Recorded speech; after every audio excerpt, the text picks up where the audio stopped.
ఎన్కౌంటర్లో మృతి చెందిన మావోయిస్ట్ చీఫ్ నంబాల కేశవరావుతో పాటు కీలక నేతల అంత్యక్రియలు ఇప్పుడు పూర్తయ్యాయి. అబూజ్మడ్ ప్రాంతంలో జరిగిన ఎన్కౌంటర్లో కేశవరావు మృతి చెందారు. కేశవరావు మృతదేహాన్ని అప్పగించాలని కోరారు కుటుంబ సభ్యులు. అయినా సరే మృతదేహాలను కుటుంబ సభ్యులకు అప్పగించకుండానే భద్రతా బలగాలు అంత్యక్రియలను పూర్తి చేసేశారు. అబూజ్మడ్ ఎన్కౌంటర్లో మృతి చెందిన బసవరాజుతో పాటు 8 మంది కీలక మావోయిస్టులకు అంత్యక్రియలు పూర్తి చేశారు.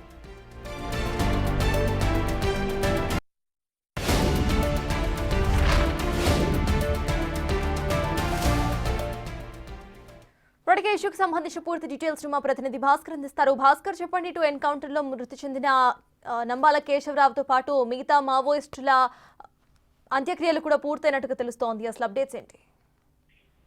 సర్తాజ్, ఇప్పటికే ఛత్తీస్గఢ్ నారాయణపూర్ జిల్లాలో గత 4 రోజుల క్రితం జరిగినటువంటి ఎన్కౌంటర్ లో మనం మృతి చెందినటువంటి మావోయిస్టుల మృతదేహాలను వాళ్ళ కుటుంబీకులకు అప్పగించకుండానే ఛత్తీస్గఢ్ రాష్ట్ర ప్రభుత్వం ఒక నిర్ణయాన్ని కుటుంబీకులు మొత్తం కూడా ఆవేదన పడుతున్న నేపథ్యం అయితే ఉంది. ఫలితంగా అంటే నంబాలకి అంటే మావోయిస్టులకు నెంబర్ 2గా ఉన్నటువంటి సెక్రటరీగా ఉన్నటువంటి నంబాల కేశవరావు ఆలియాస్ బసవరాజు కూడా ఆ కాల్పులో మృతి చెందాడు. ఫలితంగా చూసుకుంటే మాత్రం అతని మృతదేహానికి సంబంధం కుటుంబీకులకు అప్పగించాలంటూ కూడా కుటుంబీకులు వాళ్ళ పశ్చిమ గోదావరి నుంచి అక్కడ ఛత్తీస్గఢ్ వెళ్లిన నేపథ్యంలోనూ అక్కడ ఏలూరు పోలీసులు మొత్తానికైతే అతనికి మృతదేహాన్ని తీసుకురావద్దంటూ కూడా ఆయన కాన్స్టేబుల్ పెట్టిన నేపథ్యం అయితే ఉంది. ఫలితంగా చూసుకుంటే మాత్రం అంటే ఒకవైపున బసవరాజు మృతదేహంతో పాటుగా మరి కొంతమంది మృతదేహాలు మొత్తం కూడా కుటుంబీకులు వచ్చేసి స్వాధీనం చేసుకునేందుకు ముందుకు వచ్చినా కానీ అక్కడ ఛత్తీస్గఢ్ ప్రభుత్వం మాత్రం ఎలాంటి వెసులుబాటు కల్పించకపోవడంతో సామూహిక ఖననం చేసేందుకే సిద్ధమైంది. ఫలితంగా చూస్తుంటే మాత్రం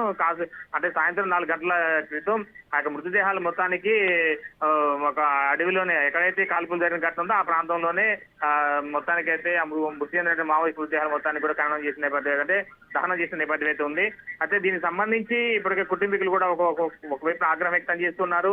అంటే తమ మృతదేహాలను తీసుకెళ్లేందుకు ముందుకు వచ్చినా కానీ అక్కడ ఉన్నటువంటి ప్రభుత్వాలు కావచ్చు లేదా పోలీసు కూడా వివిధ రకాలుగా ఆంక్షలు పెడుతూ వాళ్ళందరినీ కూడా ఇబ్బందులు గురి చేస్తున్నారు కుటుంబీకుల్ని. ఫలితంగానే మృతదేహాలు వాళ్ళకి ఇవ్వకుండానే ఛత్తీస్గఢ్ ప్రభుత్వం నేతృత్వంలోనే మొత్తానికైతే దహన సంస్కారాలు నిర్వహించడంపై కూడా ప్రజా సంఘం నేతలు కావచ్చు మానవ హక్కుల సంఘం నేతలు కూడా మొత్తానికి ఆందోళన వ్యక్తం చేస్తున్న నేపథ్యం ఉంది. సర్తాజ్.